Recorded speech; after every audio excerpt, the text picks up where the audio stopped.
So magandang araw sa inyo mga kasablay. For today's video ay nais ko sanang ibahagi sa inyo ang aking kaakibat na kasablayan. Ito sanang kauna-unahang mission ko, ang pag-vlog sa publiko bilang isang content creator. So ayun na nga, sa hindi inaasahang pangyayari ay pumalpak o sumablay itong video ko na ito na hindi ko inaasahan.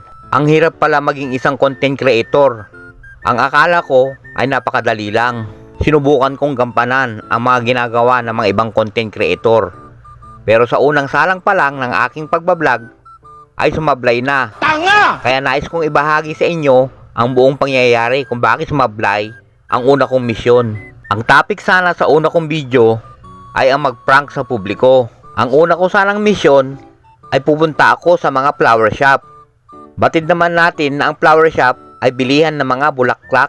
So ayun, naisip ko, subukan ko kayong bumili ng bulaklak ng kalabasa sa flower shop. Ano kaya ang magiging reaksyon ng may-ari o ng tindera? Dalawang opsyon ko. Kung hindi bulaklak ng kalabasa, ay cauliflower ang kunwaring bibilin ko sa flower shop. So ayun na nga, naiset ko na ang aking camera sa aking helmet. Habang ako'y naglalakbay upang maghanap ng taong unang ipaprank ko, ay hindi ko maiwasang hindi kabahan. Naiisip ko kung kaya ko ba o hindi. Sabi ko sa sarili ko, bahala na. Ikaw ba naman pupunta ka ng flower shop tapos ang bibilhin mo bulaklak ng kalabasa at cauliflower, tapos sasabihin mo, it's a prank. Pero good news, success at nagawa akong mag-prank. At ito naman ang bad news at ang pinakamasaklap na pangyayari.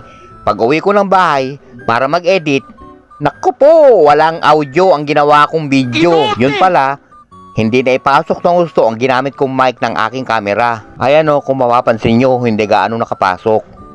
So ayan na nga ang sinasabi kong kasablayan. Napakasablay ko talaga. Okay na sana eh.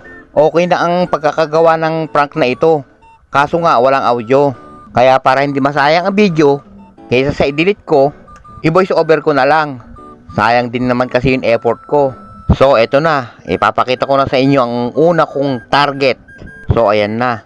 Sa mga oras na yan, nag-iisip ako kung itutuloy ko pa ba o hindi na. Kung mapapansin nyo yung puno ng akasya na yan, sa ilalim niyan, nandyan yung pwesto ng una nating target. Sa mga oras na yan, nakaready na rin yung dindownload nating picture ng bulaklak na kalabasa at picture ng cauliflower. Kinakabahan ako sa mga oras na yan. Pero tara, let's go! Ayan na. Habang palapit ako sa target, ay sobrang kaba ko dyan. First time ko kasing gawin ito. Medyo malayo pa lang nga ako sa target, pero si ate nagtatanong na kung ano bibilhin ko. Ang sabi ko kay ate, inutusan ako ng nanay ko para bumili ng bulaklak.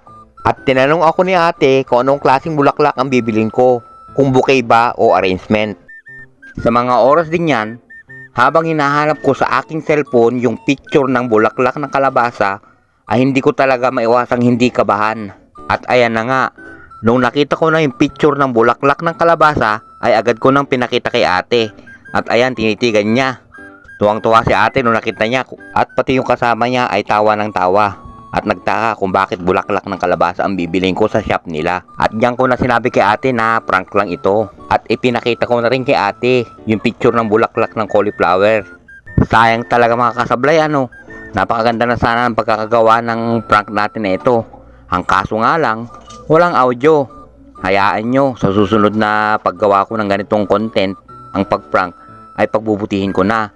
Kaya abangan nyo ang mga susunod ko pang gagawing mga video. Maraming salamat po sa panonood. Paalam!